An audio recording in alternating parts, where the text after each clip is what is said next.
Yes, the housing market is competitive, and yes, inflation is real. But do you ever wonder if, despite all the noise, if you're actually doing okay financially? Well, here are 6 signs that you're doing better with money than you think you are. Let me know in the comments if you agree, and make sure to like, subscribe, and share this episode with a friend. All right, let's jump in. Sign number 1 that you're doing better with money than you think you are. You have more than $400 saved. So here's what's crazy. A few years ago in 2022, data found that only 63% of Americans said that they would be able to afford a $400 emergency with cash or savings. Isn't that wild, you guys? So 37% of Americans could not cover a $400 emergency. So if you have more than $400 in the bank, you're doing great. And if you have $1,000 saved, which is baby step 1, you are doing incredible. So either that's a great sign for you, or you're like, oh crap, I need to get some money saved. If so, get to it. All right, sign number 2, you can cash flow your monthly expenses. So for a lot of people, they are living in this paycheck to paycheck cycle, meaning they may be covering everything, but they have to wait for that next paycheck for sure, because they don't have savings. Like we just talked about, they have nothing. And if that paycheck doesn't come in, things are not able to be paid. And so if you have some margin and some buffer, then it is incredible when you're able to pay for those expenses, have some extra breathing room and some margin, and even carry it over to the next month if you need to. But having that margin is fantastic. So you're not on this really tight paycheck to paycheck living, or even worse, if you're having to go into debt just to cover your basics. Now, if you need help organizing all of this, a monthly budget is incredible, and EveryDollar is my favorite budgeting app. I'll leave a link down below. Make sure to check it out. Sign number 3 is that you have no debt, or you're actively working to pay it off. So we just talked about, having $1,000 saved is baby step 1 of the Ramsey plan. And then once you have that, then you can go to start working to pay off all of your debt. And this is where you're going to list out all of your debts, smallest to largest, regardless of the interest rate, pay minimum payments on everything, and pay off the smallest debt first.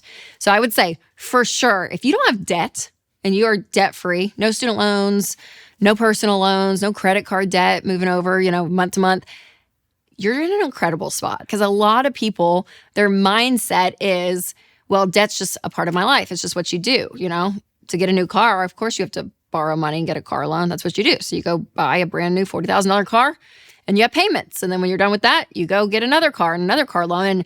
And you live this life where debt is a part of it. So if you have gotten out, or you're working to change your mindset around that, you are doing fantastic. Now, before I share the rest of the list, I do want to tell you about 2 incredible sponsors that can make your life easier and better with the services they offer. So first up is Fairwinds. So y'all, when you're working the baby steps, your bank shouldn't be working against you. And this is why I love Fairwinds Credit Union, because they share Ramsey values, and their smart checking and savings bundle was designed to line up with the baby steps. Their customer service and who they are, you guys, are incredible. I love them so much. Creating an account, everything was so simple and so easy. So if you are ready to move your money somewhere that supports your financial goals, Fairwinds is what you've been looking for. So head to fairwinds.org/Ramsey to open your smart checking and savings bundle today. Next, if you have not gotten your Delete Me subscription yet, you guys know time is better than right now. If you don't remove your personal data from the internet, it's basically like a billboard for everyone to see, because your name and your address, your email, even your kids' names are out there on sketchy data broker websites. And those data brokers collect your data, sell it, and that puts you at risk for scams and fraud. But Delete Me goes in and removes your data to help protect you from phishing, harassment, and other online threats. So your family's safety and financial security are way too important to leave exposed. So go to joindeleteme.com/Rachel for 20% off their annual plans, bringing your monthly cost to under $9 a month, or just click the link in the description. All right, sign number 4 that you're doing better financially than maybe you think you are is that you have retirement savings. So ideally, I want you putting 15% of your income towards retirement accounts. And these are great because there's a lot of tax advantage ones like a Roth IRA or a Roth 401k or even just a 401k, right? So that 15% can feel really overwhelming. That's why you want to do it after you are debt-free and you have a fully funded emergency fund with 3 to 6 months of expenses. Then you're going to start funding retirement. But can I just tell you, you guys, that, man, I take so many calls on the Ramsey show. And there's a lot of people that are getting to that age, in their late 50s and even in their 60s where they don't have a lot saved for retirement, or some of them nothing. And they're just depending upon Social Security. So this is not great. So if you have any level of savings in retirement, I'm going to say you're doing a great job. Now, pause that if you still have debt and you don't have, an emergency fund, other savings that's liquid. Take care of that first.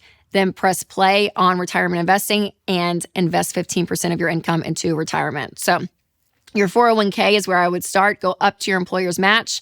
And then if you still have 15% of your income, maybe that takes 5% of your income, I don't know, to go up to that employer match, then go and fund a Roth IRA. And then if you max it out and you still have some percentage left, go back to the 401k. So that's kind of the formula.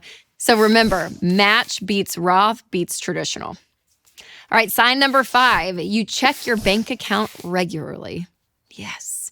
So sometimes it's like this trend that I'm hearing, and sometimes people are like, oh my gosh, my bank account balance is none of my business. Like, I'm just like, it's fine. It's all going to work out. And people kind of put their head in the sand financially. And like, listen, you have to live in reality. You have to know what's going on with your money, you guys. And if you don't check your balance and not know what is going on with your money, that is not a good place to be. Now, if you are budgeting every month, every dollar the budgeting app is linked to your checking account, which is fantastic. And so that's able to get you in a great rhythm of being on top of it. But again, I talked to some people and they don't even know their bank login. And so ignorance is not bliss when it comes to that. Know what money you have. All right, number 6 is that you're able to practice generosity. So this is a really big part of your financial journey, is being generous and living your life with an open hand. And for a lot of people, whether it's, the belief of like, well, if I just had more, I would give, or I'll do it, when I get to this place financially, there's all these excuses, because I want to say for the most part, I think most of humanity wants to be a good person, right? And wants to like help people. I don't think people are being selfish just for the sake of like being selfish. Maybe there are some people like that. But I would say for the most part, we don't even have the self-awareness of how we're viewing our money, and or we don't feel like we have the margin for it. But can I just tell you, your character during this process, as you start working your way out of debt and building wealth and investing and all of it, having giving as part of the formula, even from the beginning, is going to change who you are. And that is a huge part of winning financially. It's not just the numbers and the dollars, but it is truly not only what you're doing for people, but what is helping inside of you, what's changing you. And so there's something very transformative about giving. And if you are doing that on a consistent basis, I'm going to say you are doing great financially.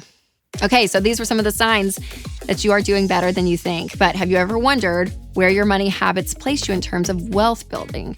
Well, make sure to check out the episode, Are Your Habits Broke, Average, or Wealthy? That's coming up next. And if you're listening on podcast, I will leave a link below. All right, you guys, remember to take control of your money and create a life you love.